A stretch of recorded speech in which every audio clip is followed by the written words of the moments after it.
Jæja, og hér moltugerð. Öllum garðaúrgangi hent hér.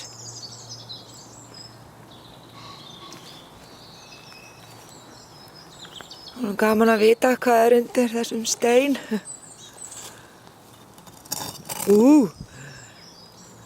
Hér eru sko grápöddur, woodlice.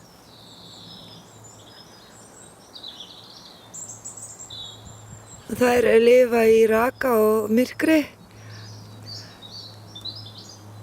og eru af krabbaætt.